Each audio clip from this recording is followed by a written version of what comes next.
السلام علیکم۔ رسول اکرم صلی اللہ علیہ وسلم نے موت کی کیفیت بیان کرتے ہوئے فرمایا، بے شک موت کی بڑی شدت ہے۔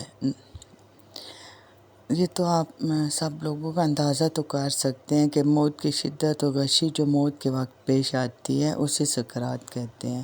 بعض اوقات سکرات کی نشانیاں مرنے والے پر ظاہر ہوتی ہیں، جسے دیکھ کر قریب والے لوگ عبرت حاصل کرتے ہیں، جبکہ زیادہ تر یہ تکلیف صرف مرنے والا ہی جانتا ہے کہ وہ کس اذیت میں مبتلا ہے۔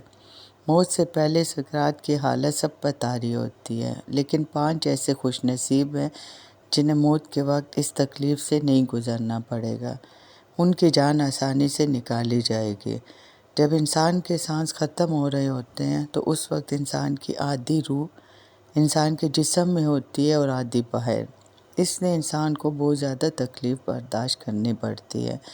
انسان کو بار بار پیاس محسوس ہوتی ہے۔ اس وقت انسان کو جتنا بھی پانی پلا دیا جائے تو انسان کی پیاس ختم نہیں ہوتی۔ جب فرشتہ جان نکال رہا ہوتا ہے تو مرنے والے کو بہت زیادہ تکلیف ہوتی ہے۔ اس تکلیف کا بیان کرنا ناممکن ہے، کیونکہ یہ تکلیف کے متعلق مرنے والا ہی جانتا ہے یا اس کا رب۔ اس کے رب کو علم ہوتا ہے، بے شک یہ تکلیف مرنے والے کی برداشت سے باہر ہو جاتی ہے۔ حضرت علی رضی اللہ عنہ بیان کرتے ہیں، 5 انسان ایسے ہیں جن کی جان نکلتے وقت ان کو محسوس تک نہ ہوگا اور فرشتہ ان کی روح قبض کر لے گا۔ حضرت علی رضی اللہ عنہ سے پوچھا گیا، اے رسول اکرم صلی اللہ علیہ وسلم کے پیارے داماد، وہ 5 لوگ کون ہیں جن کو جان نکلتے وقت تکلیف محسوس نہیں ہوگی؟ آپ نے فرمایا، سب سے پہلا وہ شخص ہے جو صدقہ و خیرات باقاعدگی سے کرتا ہے۔ صدقہ کرنے والے کی روح ایسے قبض ہو جائے گی کہ اس کو علم تک نہ ہوگا، یعنی ایسا انسان جو اپنے مال و دولت کو صدقہ اللہ تعالیٰ اور نبی اکرم صلی اللہ علیہ وسلم کی رضا حاصل کرنے کے لیے کرتا ہے۔ اس سے مراد یہ ہے کہ صدقہ اس طرح کرے کہ کسی کو علم تک نہ ہو کہ اس نے اللہ کی راہ میں کسی دوسرے بھائی کی مدد کی ہے۔ اس بندے کو بھی موت کے وقت تھوڑی سی بھی تکلیف نہیں ہوگی، انشاءاللہ اس کی جان بغیر تکلیف کے قبض کر لی جائے گی۔ دوسرا انسان وہ ہے جو اپنے والدین کی موت کے بعد والدین کی وراثت سے اپنی بہنوں کا حق دینے میں جلدی کرتا ہے، ان کا حق مرنے نہیں دیتا۔ ایسا بھی دیکھنے میں آیا ہے کہ والدین کے مرنے کے بعد بھائی بہنوں کو یہ تسلی دیتے ہیں کہ ہم آپ کو شادی کے وقت جہیز وغیرہ دے دیں گے۔ یہ بات سراسر غلط ہے، کیونکہ اسلام میں جہیز دینا فرض نہیں ہے۔ جہیز دینا تو یہودیوں کی پیدا کی گئی رسم ہے۔ اس سے ظاہر ہوتا ہے کہ بہنوں کو جہیز دینا فرض نہیں ہے۔ بہنوں کو اپنے والدین کی وراثت سے اس کا وراثتی حق دینا فرض ہے۔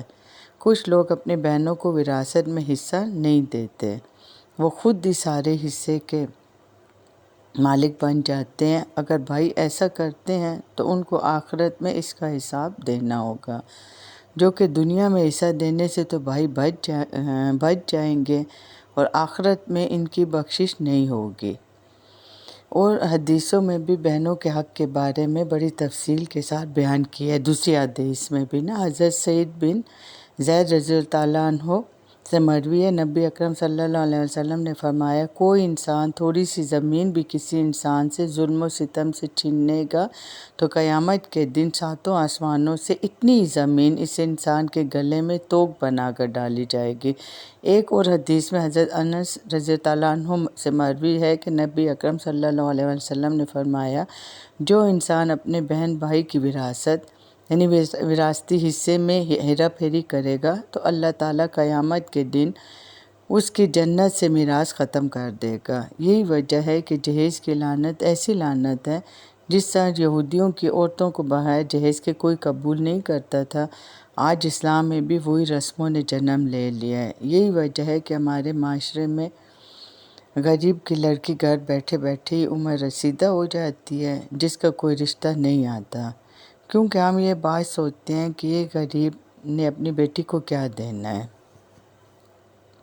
اس لیے ایسا کہا گیا ہے کہ بہنوں کو جہیز دینا فرض نہیں ہے، بہنوں کو ان کے والدین کی وراثت سے حصہ دینا فرض ہے، جو کہ ہم لوگ نہیں سمجھتے۔ ماں باپ مر جاتے ہیں، باقی بہنوں غریبوں کو پوچھنے والا کوئی نہیں ہوتا۔ کہ اسی لیے یہ ساری باتیں اگر کوئی سمجھے اللہ عقل دے لوگوں کو۔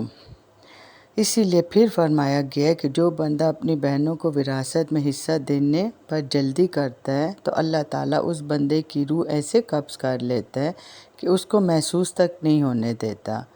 ایک روایت میں ہے کہ ایک عورت کے بھائی کا انتقال ہو گیا۔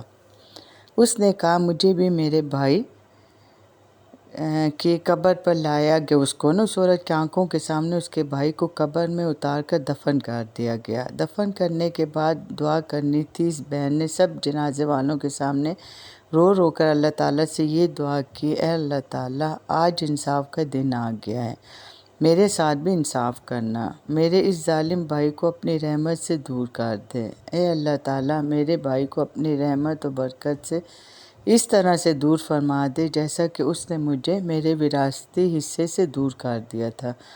میرے بچے رو رو کر تڑپتے رہے پر میرے اس بھائی کو ننھے منھے بچوں پر ذرا بھی ترس نہ آیا۔ میرے اس بھائی نے مجھ کو اپنے بچوں کو حرام کا گوشت کھلانے پر مجبور کر دیا تھا۔ بس مسلمانوں سے یہی درخواست ہے، اپنی بہنوں کو ان کی وراثت میں حصے دے کر ان کی دعا کی امید رکھا کریں تاکہ اللہ تعالیٰ ہماری سب کی مغفرت ان بہنوں کے صدقے فرما دے، آمین۔ بہنوں کا حق کھانے کو خنزیر کے گوشت کھانے کے برابر کہا گیا ہے۔ حضرت علی رضی اللہ عنہ نے فرمایا جو انسان اپنے بہن بھائیوں، والدین اور بیوی بچوں کے ساتھ نرمی سے پیش آتا ہے، ان کے ہر دکھ درد میں شامل ہوتا ہے، اپنی فیملی کو حق و حلال کی روزی کما کر کھلاتا ہے، اس کی بھی روح قبض کرتے وقت اس کو ذرا برابر بھی تکلیف کا سامنا نہیں کرنا پڑے گا۔ بزرگوں کا کہنا ہے کہ جب گھر میں رزق کی تنگی آنے لگے تو اپنے بیوی بچوں کو کھانے پینے کی چیزیں وافر مقدار میں لا کر دو۔ اپنی بیوی بچوں کو کھانا پلانا بھی صدقہ ہے۔ جو انسان اپنی فیملی کے ساتھ خوش اخلاقی سے رہتا ہے اس کی روح قبض کرتے ہوئے اس کو بھی اسی طرح آسانی ہوتی ہے، مرنے والے کو اس کو تکلیف نہیں ہوگی۔ نمبر 4، حضرت علی رضی اللہ عنہ نے چوتھا وہ انسان بتایا جس کی روح بغیر تکلیف کے قبض کر لی جائے گی، وہ ایسا نمازی ہے جو نماز ادا کرتے وقت یہ بات سوچ رہا ہوتا ہے کہ میرے نبی اکرم صلی اللہ علیہ وسلم کی آنکھوں کی ٹھنڈک نماز ہے، نماز دین کا ستون ہے، یہ اس انسان کی بخشش کا ذریعہ ہے، نماز مومن کی معراج ہے۔ نماز یہ جو مسلمان و کافروں میں فرق محسوس کرواتی ہے۔ ایسے نمازی کی جان بھی بڑی آسانی سے نکلتی ہے، اس کو پتہ بھی نہیں چلتا کہ فرشتہ اس کی جان نکال دیتا ہے۔ پانچواں ایسا شخص ہے جو خود بھی قرآن پاک پڑھتا ہے اور دوسروں کو بھی پڑھاتا ہے۔